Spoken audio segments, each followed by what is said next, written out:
നമുക്കേ ഒരു കഥ കേട്ടാലോ? ഇഷ്ടമാണോ കഥ കേൾക്കാൻ? എന്നാലേ ഇന്ന് ഒരു കുഞ്ഞനാനയുടെ കഥ. ആ കുഞ്ഞനാനയുടെ പേരാണ്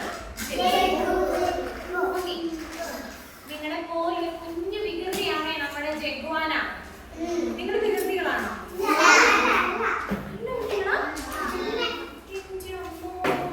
നല്ല കുഞ്ഞുങ്ങളാണോ? അനുബസിന്റെ മക്കളെല്ലാരും നല്ല കുഞ്ഞുങ്ങളാട്ടോ. ഇനി കഥയിലേക്ക് വരാം. ഒരു ദിവസം അച്ഛനാനെയും അമ്മയാനെയും കൂടെ പുഴയിൽ കുളിക്കാൻ വേണ്ടി പോവാം. ആ സമയത്ത് നമ്മുടെ ജഗ്വാന വന്ന് പറഞ്ഞു, അമ്മേ എന്നെ കൂടെ ഒന്ന് പുഴയിൽ കുളിക്കാൻ വേണ്ടി കൊണ്ടുപോകും.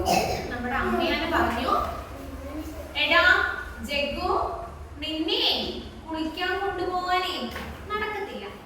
കാരണം എന്താ അറിയോ? കഴിഞ്ഞ പ്രാവശ്യം നിന്നെ ഞാൻ കൊണ്ടുപോയിട്ട് നീ ആ വെള്ളത്തിലെ ചെളിയിലെ കിടന്ന് ഉരുണ്ട് നീ എന്തൊക്കെയാ കാണിച്ചു കുട്ടിയെ, കൊണ്ടുപോയില്ല എന്ന് അമ്മ പറഞ്ഞു. നമ്മുടെ ജഗ്ഗു പുറകെ നടന്നു അമ്മയെ സോപ്പിടാൻ വേണ്ടി ഇങ്ങനെ പുറകെ നടക്കും. അമ്മേ പ്ലീസ് അമ്മേ എന്നെ കൂടെ ഒന്ന് കൊണ്ടുപോ എന്ന് നമ്മുടെ ജഗ്ഗു ഇങ്ങനെ ഒരുപാട് നേരം അമ്മയുടെ പുറകെ നടന്നു. അമ്മമാരല്ലേ, മനസ്സലിയൂലേ അല്ലേ? അപ്പൊ നമ്മുടെ അമ്മ പറഞ്ഞു, ആ പോരെ, വികൃതത്തിൽ ഒന്നും കാണിക്കരുത്. കാണിക്കുവോ? ഇല്ല അമ്മയെ കാണിക്കില്ല. ജഗ്ഗു പറഞ്ഞു കേട്ടോ.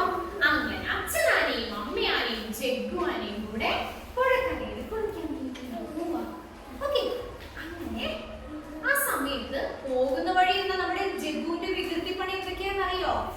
മരച്ചില്ലകളെല്ലാം പിടിച്ചു കുലുക്കും, ചെളിയെല്ലാം ചാവട്ടി തെറിപ്പിക്കും.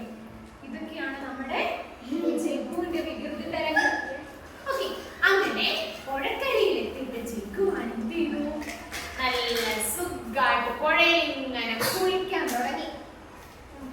അങ്ങനെ കുറെ സമയം വെള്ളത്തിൽ കിടന്ന് തലയും കുത്തി മറിഞ്ഞ് കളിച്ച് നടന്നപ്പോ പുഴയിൽ ചെളി വെള്ളമാകാൻ തുടങ്ങി. അപ്പൊ നമ്മുടെ അമ്മയോട് പറഞ്ഞു, ജഗ്ഗു നിന്നോട് ഞാൻ പറഞ്ഞിട്ടുണ്ട് കേട്ടോ. ജഗ്ഗു അമ്മ സോറി അമ്മ. അങ്ങനെ ജഗ്ഗു പറഞ്ഞു. പിന്നെ ചെളി വെള്ളത്തിൽ നമ്മുടെ ജഗ്ഗുവാന കളിക്കാൻ തുടങ്ങി. ഇതെല്ലാം മരക്കൊമ്പിൽ നിന്ന് നമ്മുടെ ഒരു കുഞ്ഞു കിളി കാണുന്നുണ്ടായിരുന്നു.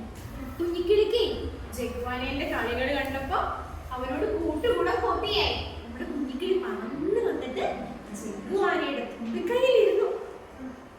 ജഗ്ഗു, നിന്റെ കളി കാണാൻ എന്തൊരു ചേല, നിന്റെ കളികൾ കാണാൻ എന്തൊരു ചേല. ഇത്രയും നേരം ആ മരക്കൊമ്പിൽ ഇരുന്ന് നീ കളിക്കുന്നത് നോക്കി ഞാൻ ഇങ്ങനെ രസിക്കുകയായിരുന്നു. എടാ എന്നെയും കൂടെ കൂട്ടുകൂടുവോ? എന്താടാ എന്ന് നമ്മുടെ കുഞ്ഞിക്കിളി ചോദിച്ചു. അപ്പൊ നമ്മുടെ ജഗ്ഗു, പിന്നെ നിന്നെ കൂട്ടുകാരനാക്കാൻ നീ ഒരു കുഞ്ഞിക്കിളിയല്ലേ, എന്നെ നോക്ക്, ഞാനേ കരയിൽ ഏറ്റവും വലിയ മൃഗം. കണ്ടോ എന്റെ തുമ്പിക്കൈ കണ്ടോ, എന്റെ വലിയ ചെവി കണ്ടോ എന്ന് നമ്മുടെ ജഗ്ഗു പറഞ്ഞു.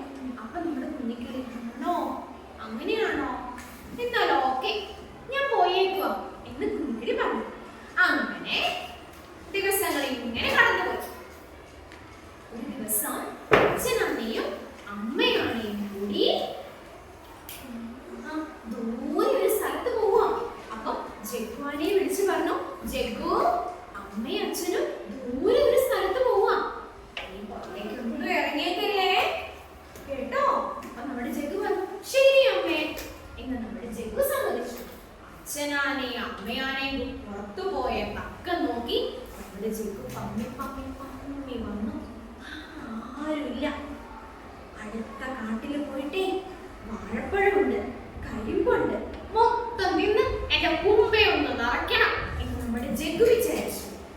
ആരും കാണാതെ തോട്ടത്തിലിറങ്ങിയ ജഗ്ഗു എന്ത് ചെയ്തു? കരിമ്പ് നിൽക്കുന്ന കണ്ട് കൊതി വന്ന് സഹിക്കാൻ പറ്റുന്നില്ല. ജഗ്ഗു എന്ത് ചെയ്തു? കരിമ്പും കാട്ടി കയറി ഉള്ള കരിമ്പെല്ലാം കാണിച്ചു മുറിച്ച് ആകെ നാശമാക്കി. കരിമ്പെല്ലാം കൂടി തിന്ന് നമ്മുടെ ജഗ്ഗുവിന് വയറ് നിറഞ്ഞു. തൊട്ടടുത്താണ്ടേ വാഴപ്പഴം. ജഗ്ഗുവിന് കൊതി സഹിക്കാൻ പറ്റില്ല. വാഴപ്പഴം മുഴുവൻ അകത്താക്കി നമ്മുടെ ജഗ്ഗു എന്താണ് വയറ് നിറച്ചിരിക്കുകയാണ്. ഓക്കെ, അങ്ങനെ കുറച്ച് സമയം കഴിഞ്ഞപ്പോ ജഗ്ഗുവിന് ഭയങ്കര ക്ഷീണം. വയറ് നിറഞ്ഞില്ലേ? വയറൊക്കെ നിറഞ്ഞിരുന്ന ജഗ്ഗു ക്ഷീണിച്ചൊരു മരത്തിന്റെ ചുവട്ടിൽ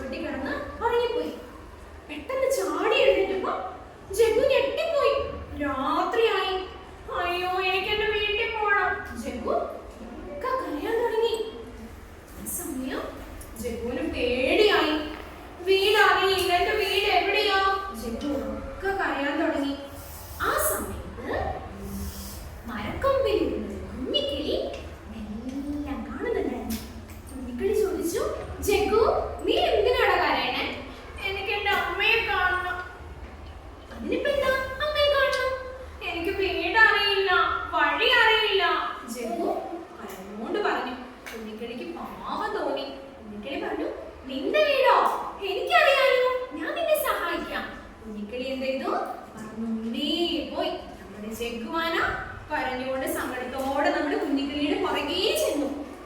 കുറച്ചൊന്ന് പിന്നിട്ട് പറ അച്ഛനാനി അമ്മയാനി ജഗ്ഗു ജഗ്ഗു എന്ന് പറഞ്ഞ് ഓടി വരിക. ജഗ്ഗുവാനെ കണ്ടപ്പോ നമ്മുടെ അമ്മയാനിക്ക് സങ്കടം സഹിക്കാൻ പറ്റിയില്ല.